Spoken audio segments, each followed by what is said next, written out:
bisa melihat recordnya, nanti akan recordnya ada di YouTube, nanti dan seperti biasa kita akan sharekan di YouTube bagi Bapak Ibu dan teman-teman semuanya. Bagi yang terlewat bisa nanti lihat recordnya.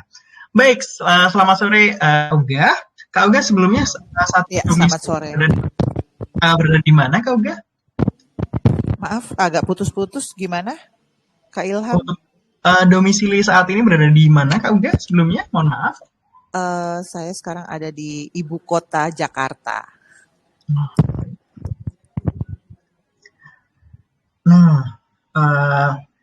Baik, selanjutnya untuk mari kita untuk sharing-sharing. Ada beberapa pertanyaan dari teman-teman semuanya sudah terkumpul dari kami nih. Sudah terkumpul dari kami untuk sharing-sharing kepada Bapak Ibu dan teman-teman sobat hati semuanya. Nah, Kak Uga, ada pertanyaan nih sebelumnya. Gimana? Apa sih itu I.O. dan promoter event? Apakah semua kegiatan perlu penyelenggara profesional nggak sih Kak Uga sebelumnya? Perbedaan antara I.O. dan promotor itu sangat jauh perbedaannya, karena saya mengerti teman-teman di BPJS Kesehatan nih taunya I.O. ya. Tiba-tiba saya menyebutkan saya promotor event, itu beda banget. Kalau I.O. itu adalah dia mengeksekusi acara dari klien yang diminta sesuai dengan keinginan klien. Sedangkan kalau promotor acara itu adalah dia lebih banyak mengadakan inisiatif event, mengadakan konser besar, artis dalam negeri atau luar negeri. Itu disebut promotor.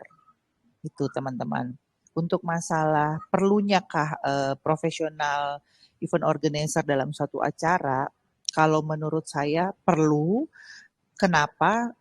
Karena dibutuhkan memang struktural dan flow acara lebih tenang, lebih aman, dan terselenggaranya juga secara profesional. Apalagi untuk corporate ya sifatnya. Itu sih. Oh, seperti itu. Baik. Ya. Nah, dalam sebuah penyelenggaraan event itu ada jabatan atau fungsi apa aja sih yang bertugas? Biasanya bisa dijelaskan beda fungsi atau tugasnya masing-masing. Mungkin sebagai setara sharing, saya sih cuma dulu pernah ikut bantu-bantu masih zaman-zaman kuliah lah ya.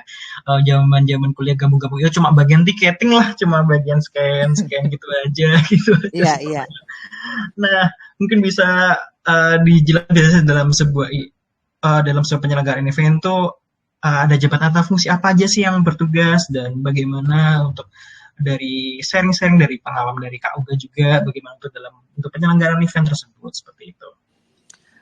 Kalau struktural di event ya, bukan jabatan jatuhnya. Kayak mungkin event di kantor tuh corporate gathering misalnya, itu butuh ada project manager.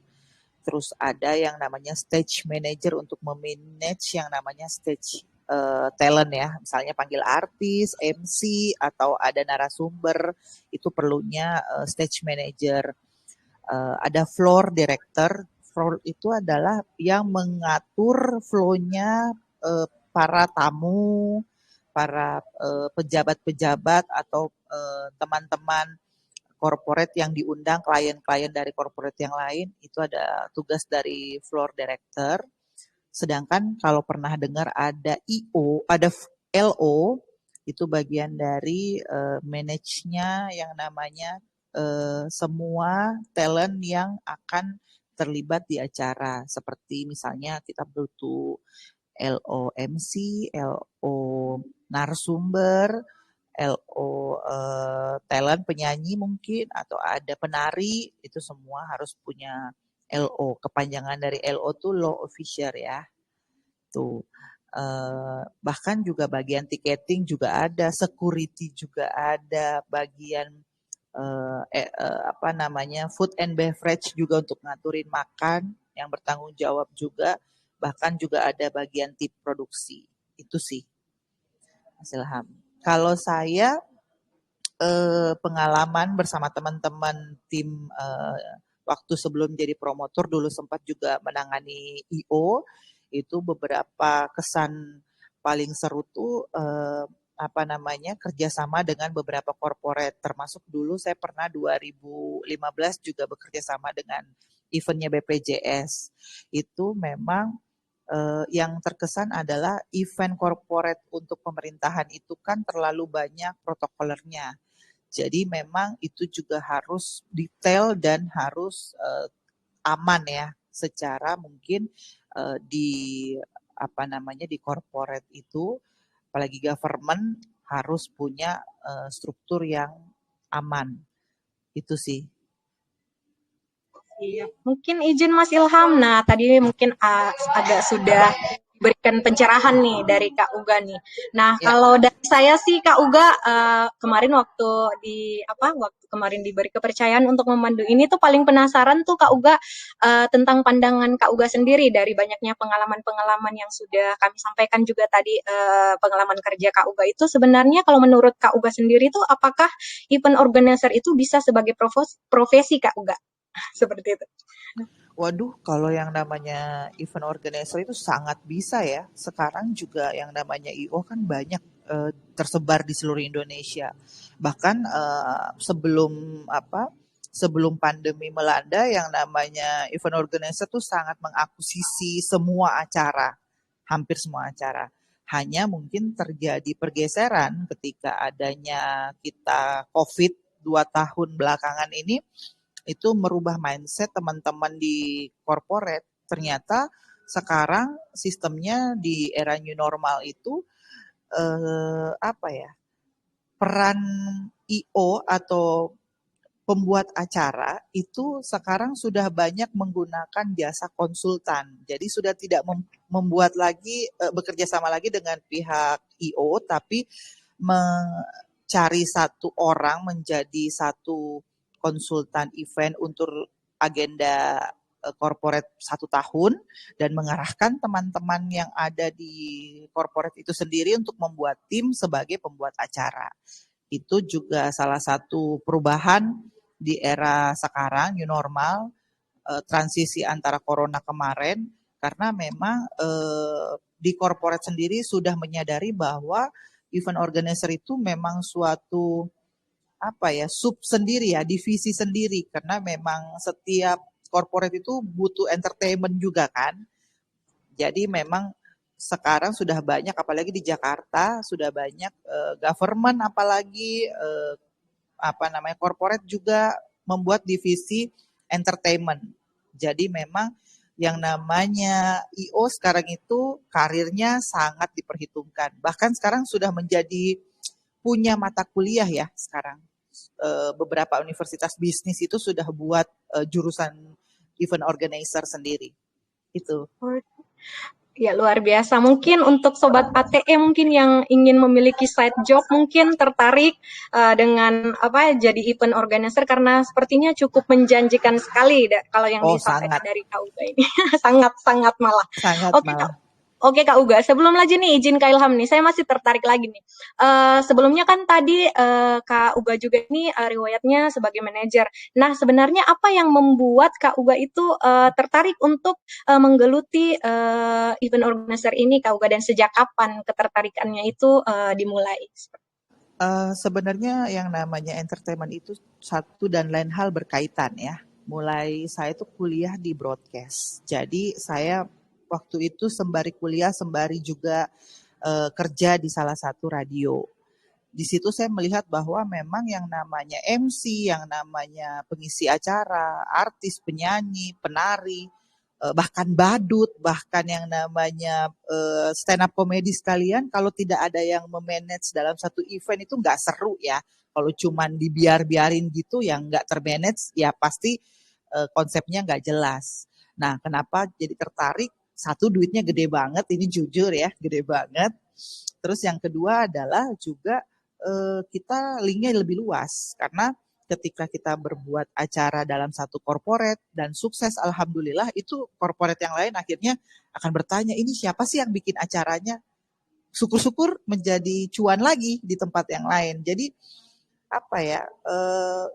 anak sekarang pun juga sangat melihat opportunity dari pergaulan di entertainment. Ternyata memang ini bocorannya jadi artis duitnya gede, tapi lebih gede jadi IO. Dicatat nih kayaknya nih. Sampai masih ada yang pengen cita-cita jadi artis, ternyata masih ada yang lebih menjanjikan daripada menjadi artisnya. Seperti itu ya. Betul. Luar biasa sekali. Nah, selanjutnya nih, Kak Uga, kebetulan Ya. saya udah udah sempat sih searching dari IG dari Kak Uga nih. Kak Uga Iya. pernah menjadi untuk mengurus untuk yang G20, betul ya? Betul. Nah, ini mau sharing. Nah, event apa aja sih yang menjadi spesialisasi Kak Uga nih yang biasa dikerjakan, dan mungkin bisa teman-teman yang kebetulan dari teman-teman Sobat Ati ini juga ada di japri ke saya untuk sharing untuk di G20 itu gimana sih untuk perhelatannya, itu gimana persiapan seperti itu Kak Uga? Kalau dibilang spesialis yang saya jalani, memang dari dulu awal saya memulai event organizer itu musik ya, pagelaran musik, event musik. Saya mencoba dari bikin pensi, terus bikin yang namanya festival musik, bikin konser musik, dan bahkan juga sempat bikin satu konser artis luar negeri yang mungkin juga teman-teman tahu yang namanya Justin Bieber. Pertama kali itu saya yang bikin juga, tim saya. Jadi memang sangat belajar yang namanya detail produksi musik dan panggung. Berkaitan dengan G20 sebenarnya itu juga tidak sengaja ya, karena itu memang sangat ketat seleksinya untuk bergabung di Injourney pada saat itu, melalui tahap demi tahap, dan memang itu dinaungi oleh kementerian, jadi tidak boleh salah mengenai CV-nya juga dicari tahu, terus kita bahasa juga harus bisa bahasa Inggris, terus pengalaman kita untuk minimal hospitality untuk para tamu-tamu dari luar negeri juga kita harus paham. Jadi memang itu saya melalui 4 tahap, dan itu seleksinya dari 2001, Januari 2001, dan berakhir alhamdulillah dapat kabar di tanggal 17 Agustus 2001 bahwa saya diikut sertakan, dan saya mengurusi bagian semua pagelaran musik dari sebulan lamanya G20, rangkaian G20. Dan salah satu achieve yang saya sangat rasakan tahun kemarin itu adalah pagelaran gala dinner ya di GWK Bali, itu luar biasa.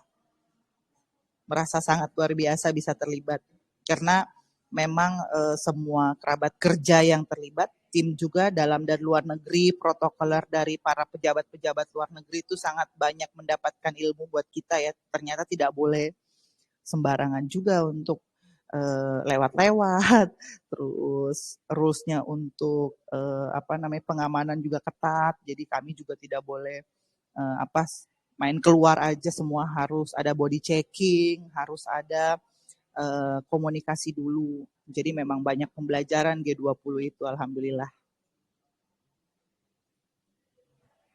Wah, dari pengalamannya Kak Uga ini nih sebenarnya menggugah hati nih Kak Uga. Apakah Kak Uga tidak berminat untuk membuka kelas Kak Uga, kelas konsultasi Kak Uga? Mungkin saya akan segera mendaftar di kelas Kak Uga.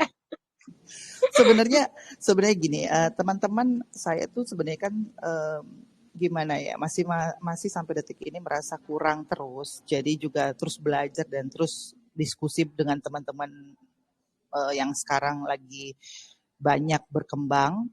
Ya, kemarin saya diminta untuk bertemu dengan teman-teman di komunitas ini. Saya merasa bahwa mungkin ketika next ada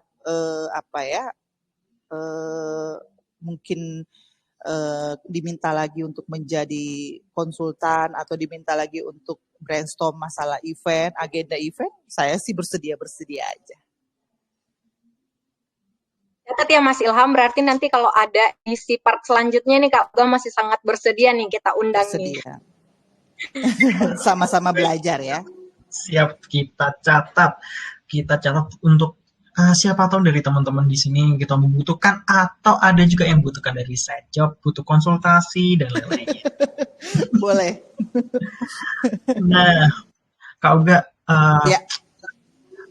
sebelum-sebelumnya kita kan sudah mengalami nih pandemi COVID yang Ya, cukup berkepanjangan lah, banyak usaha, banyak dari entah IO, entah UMKM ataupun lainnya pasti akan berdampak nih.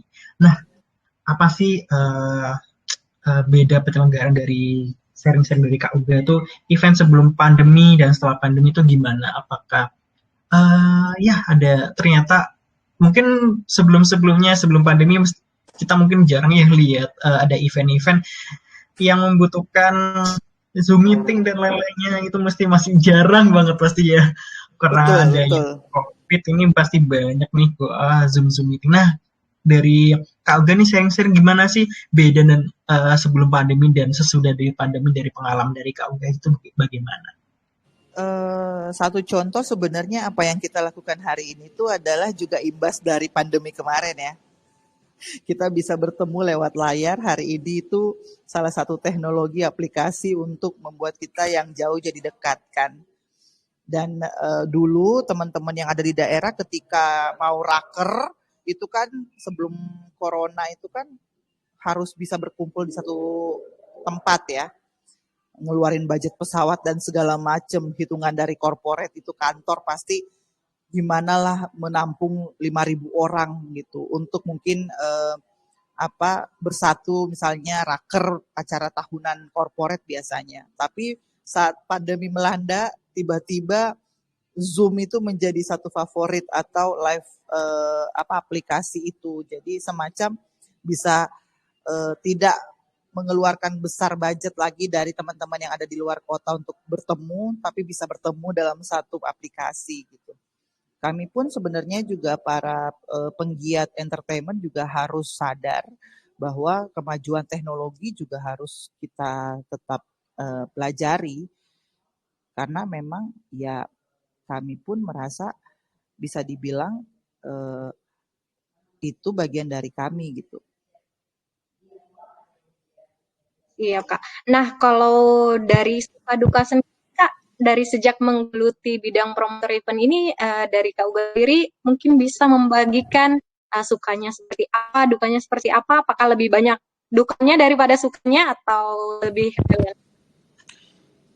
Suka dukanya lebih banyak sukanya ya, makanya banyak orang yang tertarik untuk ngikut jadi orang IO karena memang lebih banyak sukanya kalau saya bilang. Dukanya tuh kalau misalnya cuman cuaca tidak mendukung atau timeline event bergeser, itu aja sih sebenarnya kalau dukanya. siap. Nah, kalau dari penyelenggaraan event itu sendiri, Kak, apakah wajib membutuhkan kerjasama sama agensi lain? Misal mungkin harus butuh jasa keamanan seperti bodyguard atau gimana tuh, Kak Uga? Iya, kalau misalnya kami penyelenggara event emang semua agensi dilibatkan ya, mulai dari itu kami sebutnya bukan agensi, lebih ke vendor namanya. Jadi vendor itu kami rekrut untuk mungkin pengamanan, vendor makanan juga kami invite juga mungkin. Jadi yang dibutuhkan dengan klien sih khususnya itu. Memang membutuhkan effort yang cukup besar ya, Kak. Nah, kalau dari budgetnya sendiri, Kak, apakah ada budget yang memang harus diperhitungkan dan dipersiapkan oleh penyelenggara ingin menyewa jasa EO profesional seperti itu? Effortnya itu memang bisa dibilang dari penyelenggaraan event itu minimal 2 bulan sebelum acara sudah sudah kita persiapkan ya. Untuk yang namanya budget juga tergantung dari maunya klien, eventnya event apa. Event hotel kah? Hotel pun juga terlihat mau di ballroom besar atau di ballroom kecil atau cuma di ruang meeting atau memang eventnya outdoor atau indoor, itu juga menyesuaikan budget sih. Itu. Kalau dari pengalaman Kak Uga sendiri nih yang ikut terlibat dalam berbagai event, mungkin sudah tidak terhitung event-event yang Kak Uga ikut bergabung di dalamnya. Mungkin ada salah satu event yang mungkin Kak Uga tidak bisa lupakan, yang mungkin bisa dibagikan kepada sobat ATE Kak Uga. Yang saya paling seru itu ketika berevent itu di acara corporate ya. Karena memang kalau event swasta itu biasanya memang sudah sesuai dengan rundown. Tapi kalau event-event government pemerintah tuh ada aja tiba-tiba surprise-surprise yang kami sebagai penyelenggara harus sigap dan siap ya. Misalnya dari pihak pemerintahnya minta, gue mau dong ada tambahan penyanyi, atau ada dari tadinya kita taunya eventnya event musik, ternyata mau ada penyanyi dangdut misalnya, atau yang tadinya nggak ada speech dari eh, bosnya ternyata ada gitu. Jadi itu sangat diperlukan kesiapan dan seru sih. Preparationnya biasanya 1 menit 2 menit sebelum dimulai, itu dia. Nah, kalau misalnya untuk menentukan kesuksesan sebuah event organizer sendiri tuh dari Kak Uga itu seperti apa kira-kira? Gimana? Yang menentukan kesuksesan sebuah event. Jadi ini pasti bakalan sukses nih event ini. Kalau ada apanya seperti itu, Kak. Sebenarnya penentuan sukses atau tidaknya itu tergantung dari kita memberikan yang terbaik sama apa yang diminta klien. Klien misalnya mintanya, saya mau ada penyanyi si A, saya mau eventnya ada ini, ada itu. Jadi kalau kami sudah memprovide semua, kliennya puas, ya kami pun merasa itu sudah sukses, alhamdulillah. Gitu, Mbak.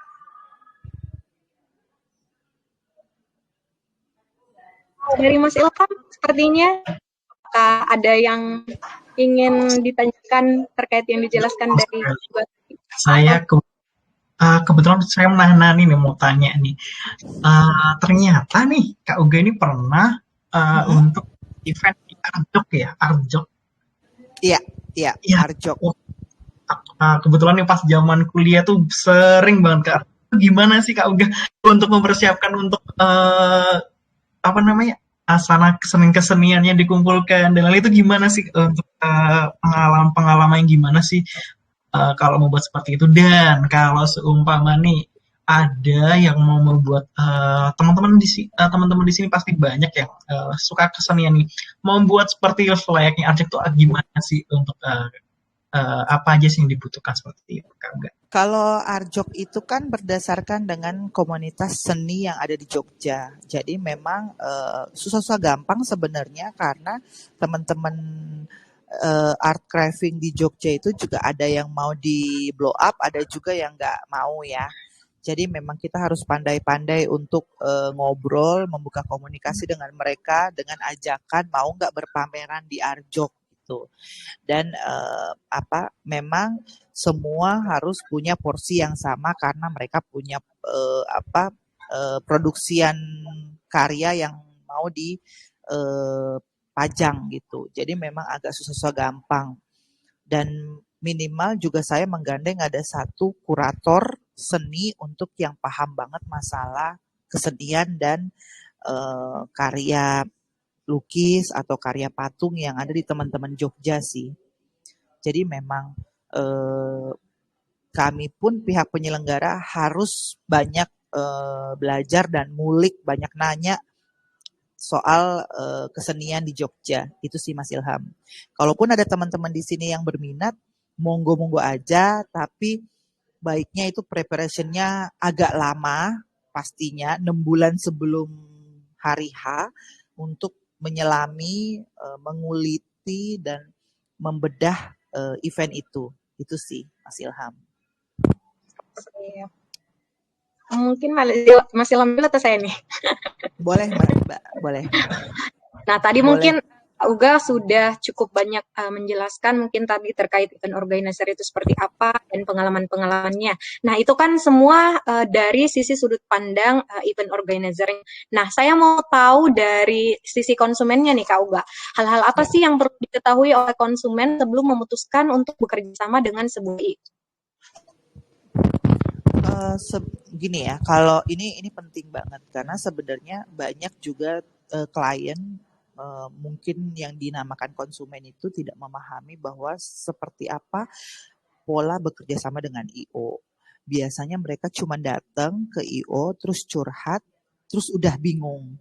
Nah, biasanya yang seharusnya bisa dilakukan adalah ini dari kerangka awalnya eventnya mau apa dulu nih, budgetnya berapa, terus yang hadir siapa aja, temanya juga apa. Itu baru nanti ketika ketemu IO baru dikembangin gitu. Jadi memang tidak mentah pihak konsumen untuk bertemu dengan IO, dan bahkan juga harus pintar memilih IO yang tahu bahwa ada IO yang memang mengurusi soal gathering corporate, ada juga yang IO musik, ada juga yang namanya WO, wedding organizer. Jangan sampai salah, gitu sih. Tips yang sangat menarik. Jadi kita selaku konsumen harus pandai-pandai memilih IO ya Kak Uga ya. Nah, Betul. kalau dari bicara tentang bisnis IO ini kan pasti tidak terlepas dari sponsor ya Kak. Nah, Betul. cara mencari sponsor itu seperti apa nih Kak Uga kalau yang berjalan? Memang kalau di IO itu ada divisi sponsorship namanya. Memang kita harus mengambil juga divisi sponsorship. Kalau memang di mana pihak penyelenggara membutuhkan dana tambahan ya. Karena pasti di awal kan ketika kita mau menyelenggarakan event itu selalu harus ada dana awal, modal awal. Sponsor itu hanya sebagai penambah dari kegiatan lebih besar, mungkin juga lebih lebih megah acaranya untuk penambahan sponsorship. Jadi memang ada yang kita namakan divisi sponsor, ada juga agensi yang menaungi agensi sponsor. Itu sih Mbak. Nah, ini juga Kak Uga, sebelumnya kan saya sempat searching-searching juga tuh di internet, di mbah Google. Kalau jenis-jenis event organizer itu ternyata bermacam-macam. Ada yang meeting insentif, ada yang professional conference, special event, bahkan ada yang event online. Nah, kalau dari Kak Uga sendiri, mungkin bisa menjelaskan secara singkat, mungkin dari keempat jenis itu mungkin yang lebih digeluti yang seperti apa, atau yang lebih mungkin yang memberikan keuntungan lebih banyak seperti apa tuh? Sebenarnya semua profesi event organizer itu ketika kita mendalami itu pasti cuannya besar. Karena apa? Memanage suatu acara itu kan tidak sangat mudah ya. Diperlukan effort dan detail yang besar. Jadi memang ketika event organizer itu kenapa memang terbagi-bagi, ada yang untuk spesialis meeting, ya memang karena kita tahu corporate itu juga harus ada yang manage ketika mereka mau meeting antar corporate, itu juga salah satu event namanya. Terus spesialis event ya musik misalnya. Kita kalau mau bikin acara konser musik juga harus ada yang menangani. Terus kalau yang namanya event online sekarang lagi banyak banget bertumbuh karena di kantor-kantor event online itu masih diadakan ya, termasuk event hybrid itu biasanya di corporate itu diadakan. Jadi jangan takut Mbak, tinggal pilih mau profesi event yang mana, TO yang mana, nanti tinggal cari cuannya, itu sih. Gede. Mungkin dari Mas Ilham, apakah masih penasaran? Baik, ini ada yang japri. Kak Ugah, kalau sumpama mau cari referensi nih, mau set job untuk jadi gabung-gabung di IO itu gimana sih Kak Uga? Ada yang ngechat nih, ada yang japri nih. Kalau referensi di mana untuk cari taunya kayak gitu-gitu. Kalau mau nyari set job bisa jadi LO ya di event, atau bisa jadi seperti tadi Mas Ilham tiketing, atau bisa jadi SPG event, atau bisa bagian kru lapangan kalau memang sanggup. Banyak sih sebenarnya set job untuk IO tuh di lapangan. Kan sekarang sosmed, event-event organizer tuh sudah menggunakan sosmed untuk mencari volunteer, mencari kru tambahan di event. Cek-cek aja, banyak.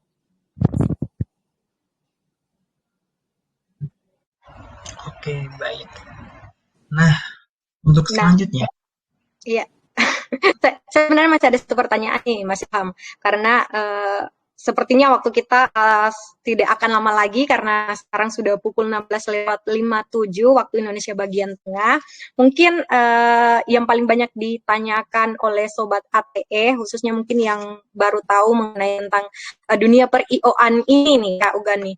Sebenarnya tips bisnis IO itu sendiri yang perlu diketahui oleh Sobat ATE itu kalau dari Kak Uga apa nih kalau tipsnya untuk berbisnis IO? Jangan pernah ragu untuk memulai karena IO itu dari kecil aja dulu, dari acara ulang tahun anak, acara ulang tahun teman. Sekarang juga ada yang namanya bridesmaid untuk teman mau nikah, terus acara kecil-kecilan halal bihalal keluarga itu kita bisa belajar dari situ, baru berkembang ke yang besar. Jadi jangan ragu memulai. Siap. Nah, menarik nih. Tadi kan Kak Uga sempat kan dimulai dari yang kecil, misalnya ulang tahun atau bridesmaid seperti itu nih Kak Uga. Kalau misalnya biasanya tuh kita sebenarnya sudah ada inisiatif untuk ikut dalam ikut bergabung dalam sukseskan acara itu. Nah, kalau dari Kak Uga ada nggak sih pencerahan seperti itu untuk kami, misalnya nih daripada lu nyewa IO mahal, mending aja yang jadi IO-nya kayak gitu. Bisa jadi IO di acara sahabat sendiri misalnya, kan lebih keren daripada harus nyewa IO yang mahal-mahal seperti itu Kak Uga. Sebenarnya harus memang di awal tuh ada yang mengajarin dulu ya, tidak bisa serta-merta jadi. Kalau misalnya teman-teman juga di kantor punya komunitas yang mau bikin acara cuman gathering pertemuan aja, pelan-pelan aja dibikin satu sama lain, cari yang namanya kepalanya, head-nya dulu, head event-nya, terus project manager-nya, pelan-pelan yang bisa ngetik-ngetik rundown, yang bisa koordinasi, dikumpulin, pelan-pelan bikin dari acara 30 orang atau 20 orang di kantor. Nah, nanti kalau misalnya mulai berkembang, itu kita butuh konsultan untuk mengarahkan, gitu teman-teman. Oke, siap. Semoga saya tadi sudah mengetik dan mencatat nih tips dari Kak Uga. Semoga bisa saya terapkan ya, minimal perbestian itu kan ada misalnya 11 orang ya. Kamu bisa bagian ini, kamu bisa ini. Oke, Kak Uga. Mungkin dari Mas Ilham, silakan Mas Ilham. Nah, baik nih Kak Uga boleh sharing nih nggak? Kalau seumpama nih, Kak, bisa Kak Uga boleh sharing, entahkah mau kasih ataukah brosur atau apa untuk teman-teman ataukah saya yang membutuhkan untuk apakah berapa sih budget untuk jadi IO untuk seumpama entah IO ataupun entah wedding organizer atau apapun nanti yang untuk yang disampaikan dari spesialisnya dari Kak Uga sama saya untuk butuh untuk kedepannya entah wedding organizer atau apa untuk WO untuk nikah atau ada acara-acara seperti itu, atau kamu mau di-sharingkan entah brosur atau apa untuk entah nanti untuk dihubungkan ke nomor mana atau gimana sih itu kayak Kak Uga. Kalau masalah nanti kemananya, sebenarnya gini, mending kita buka komunikasi aja. Saya kan bisa di DM atau minta, nanti saya kasih nomor WA saya. Event apa yang kalian mau buat, nanti saya bisa arahkan ke event organizer yang mana gitu. Jadi tidak bisa serta-merta untuk mengachieve ini loh nama IO-nya, karena takutnya nanti event yang kalian mau buat dengan IO-nya itu tidak nyambung. Itu sih. Kalau price list, harga berbeda-beda pastinya ya, tapi semua bisa dikomunikasikan dan dikondisikan. Itu. Baik, terima kasih. Baik, terima kasih Kak Uga. Nanti kita share nih IG-nya Kak Uga, kita share link di teman-teman di Sobat AT. Siapa tahu dari teman-teman Sobat AT yang membutuhkan nanti bisa ke DM ke Kak Uga. Nah, ya. Baik Kak Uga. Tak terasa nih kita sudah di sini sudah jam 5:02. Ada teman-teman, ada dari waktu Indonesia Timur, ada Kak Randa ini. Kak Randa itu lagi di Jayapura. Dia juga salam kenal semua teman-teman. Cukup Udah sangat luar biasa nih Mas Ilham, karena kita ditemani sama Kak Uga sambil ngabuburit. Mungkin saya ngabuburit hanya di meja kerja saja sambil mengerjakan tugas lainnya. Mungkin dari Sobat ATE, mungkin ada yang sedang dalam perjalanan, atau mungkin ada yang sementara memasak untuk takjil buka puasanya. Seperti itu ya Mas Ilham. Makasih ya. Betul sekali. Nah, sebelum kita sore hari ini, apakah ada closing statement dari Kak Uga untuk para teman-teman Sobat AT yang pada join pada sore hari ini, ataupun nanti via record yang akan kami bagikan, baik via YouTube ataupun di grup Sobat AT. Bapak Ibu dan teman-teman Sobat AT ataupun senior leader nanti akan untuk menyaksikan untuk record dari pemaparan pada sore hari ini. Oke, teman-teman, terima kasih banyak bisa tergabung di komunitas ini. Bagi saya adalah semua yang kita jalani adalah harus terorganize. Jadi makanya event organizer perlu kita adakan dan kita perlu pelajari, siapa tahu besok lusa menjadi cuan.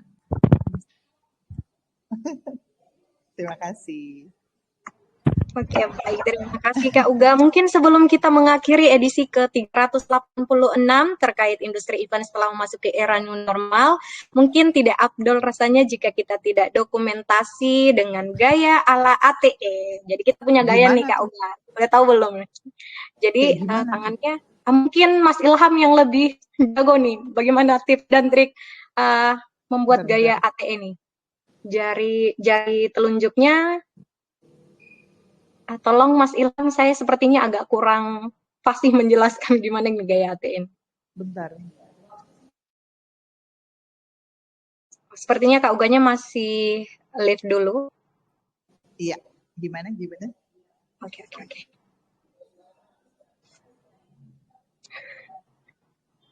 Jaringan Kak Uga sepertinya masih kurang stabil nih Kak Uga. Soalnya masih ngeblur.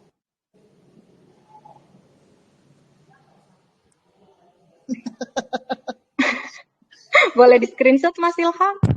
Saya bantu screenshot. Tapi kalau di saya sih sepertinya masih ngeblur nih. Masih belum kelihatan wajah manisnya Kak Uga nih. Nih. Oke. 1, 2, 3. Oke, siap. Terima kasih Kak Uga untuk Sobat ATE yang sudah join juga. Terima kasih telah menemani kami untuk ngabuburit di ATE edisi 386. Jangan lupa subscribe, like, dan komen di YouTube dan Instagram Ask the Expert. Jangan lupa pula untuk follow IG dari Kak Uga. Nanti kami akan kembali IG dari Kak Uga, dan jangan lupa pula nyalakan tombol lonceng notifikasi untuk YouTube dan Instagram Ask the Expert agar Sobat ATE bisa terinfo saat ada video dan info terbaru dari channel ATE. Mungkin saya dan Mas Ilham pamit undur diri. Kak Uga, saya Mendy dari cabang Bau-Bau, dan Mas Ilham cabang Waingau. Jauh ya. Iya, jauh Kak. Jadi ini ujung pukul ujung nih Kak. Kita dipertemukan di ATE seperti itu. Sekali lagi terima kasih banyak Kak Uga sudah menemani kami dan memberikan ilmu tentang seputar dunia event organizer itu seperti apa. Semoga nanti Kak Uga tidak bosan-bosan untuk kami undang kembali bergabung di ATE edisi berikutnya. Mungkin akhir kata, billahi taufiq wal hidayah. Wassalamualaikum warahmatullahi wabarakatuh. Selamat sore dan selamat Waalaikumsalam warahmatullahi wabarakatuh. Dadah.